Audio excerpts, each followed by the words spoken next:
Don't know what you're saying. You're flying higher than a plane. দেখিলা ছোৱালীৰ result দেখিলা ফালিলে নহয় এতিয়া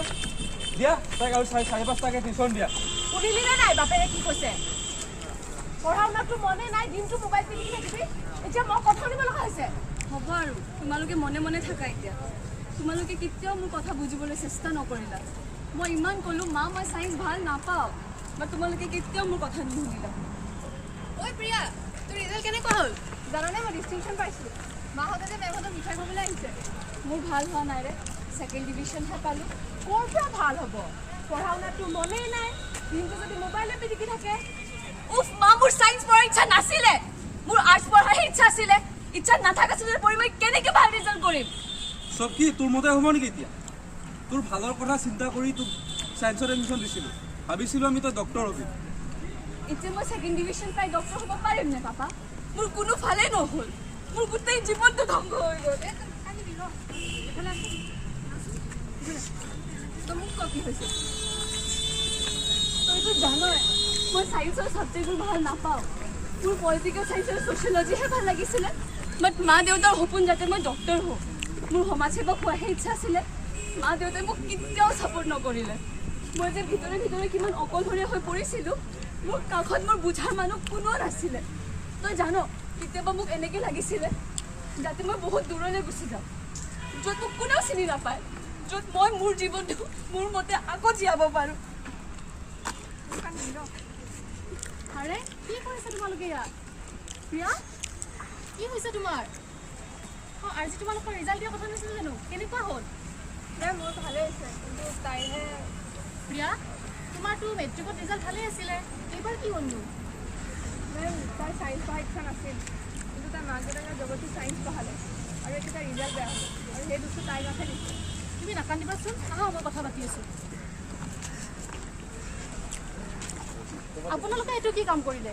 তাইৰ যিটো বিষয়ত অকণো ইণ্টাৰেষ্টে নাই সেইটো বিষয়ত জোৰকৈ কিয় পঢ়িব দিলে আৰে বাইদেউ আপুনি বুজা নাই আমি তাই ভালৰ কথা চিন্তা কৰিহে সায়েন্সত এডমিশ্যন দিছিলোঁ ভাবিছিলোঁ তাই ডক্টৰ হ'ব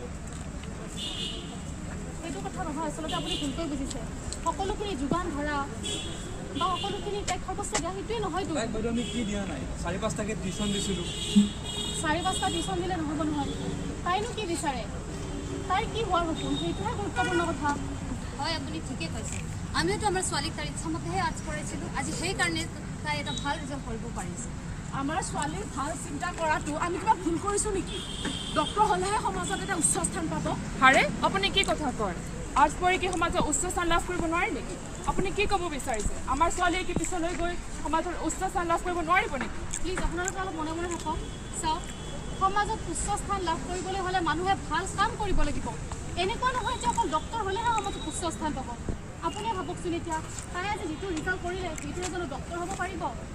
তাৰ সলনি আপোনালোকে যদি তাই নিজৰ সপোনটো পূৰণ কৰাৰ সমৰ্থন দিলেহেঁতেন তাই নিজেও সুখী হ'লহেঁতেন আৰু আজি হয়তো এটা ভাল ৰিজাল্ট কৰি দেখুৱাব পাৰিলেহেঁতেন আজিকালি বহুতো অভিভাৱকক আমি দেখিবলৈ পাওঁ এটাই তেওঁলোকৰ ভুল নিজৰ সন্তানক এটা মেচিনৰ দৰে ব্যৱহাৰ কৰিবলৈ লৈছে সন্তানটোৰ আগ্ৰহ থাকক বা নাথাকক যিকোনো এটা বিষয়ত মানে জোৰ কৰি পঢ়াব সন্তানে যিকোনো প্ৰকাৰে এটা ভাল আগস্থান আনিব লাগে প্ৰেছাৰাইজ কৰে এইটো কিন্তু এইটো প্ৰকৃততে ভুল আমি অভিভাৱকসকলে বুজিব লাগে যে সন্তানৰো এটা নিজস্ব মন থাকিব পাৰে আমি সিহঁতৰ আগ্ৰহনো কি কৰিব বিচাৰে লক্ষ্য কি সিহঁতৰ সেইটো বুজি লৈ সিহঁতক আগবাঢ়ি যাবলৈ উঠা আৰু সমৰ্থন দিব লাগে প্ৰতিযোগিতাৰ সোঁতত নামি অভিভাৱকে পাহৰি যাব নালাগে যে সন্তানৰ এটা নিজস্ব মন থাকিব পাৰে সিহঁতৰ এটা লক্ষ্য থাকিব পাৰে আৰু আমি প্ৰত্যেকেই মানুহ হিচাপে বুজি পাওঁ নিজৰ আশা সপোন যেতিয়া ভাঙি যায় মানসিকভাৱে কিমান কষ্ট পোৱা যায় আৰু এজন সুস্থ নাগৰিক হ'বলৈ হ'লে শাৰীৰিকভাৱে সুস্থ হোৱাৰ লগতে মানসিকভাৱে সুস্থ হোৱাটো খুবেই প্ৰয়োজনীয় আজিকালি বহুতো অভিভাৱকে যি লাগে তাকেই দিয়ে সন্তানক 4-5টা টিউচন আপুনি ক'লে মাত্ৰ হয় আপুনি টিউচন দিছে কিন্তু তাইক সময় দিছেনে তাইনো কি বিচাৰে বুজি গৈছেনে কেতিয়াবা বুজিব লাগিব সন্তানৰ মনৰ ইচ্ছা কি সিহঁতৰ লক্ষ্য কি কৰি ভাল পায় এইখিনি বুজি লৈ সিহঁতক আগবাঢ়ি যাবলৈ আমি সমৰ্থন কৰিব লাগিব কথা পাতক সন্তানৰ লগত অলপ সময় আমি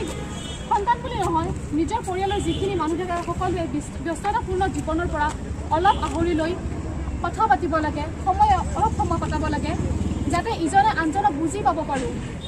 ইজনে আনজনক সমৰ্থন কৰিব পাৰোঁ সেইখিনি কথাত গুৰুত্ব দিব লাগে লগতে আমি আপোনালোকক অনুৰোধ জনাইছোঁ আমি নৱপ্ৰজন্মই যাতে এনেকুৱা এটা ভুল ধাৰণা নলওঁ অকল যে ডক্তৰ হ'লেহে সমাজত উচ্চ স্থান পাব তেনেকুৱা যাতে আমি হ'বলৈ নিদিওঁ এই ভুল ধাৰণাটো যাতে সমাজৰ পৰা আঁতৰি যায় লগতে আমি নৱপ্ৰজন্মই এনেকুৱা এটা ভুল যাতে কেতিয়াও হ'বলৈ নিদিওঁ ধন্যবাদ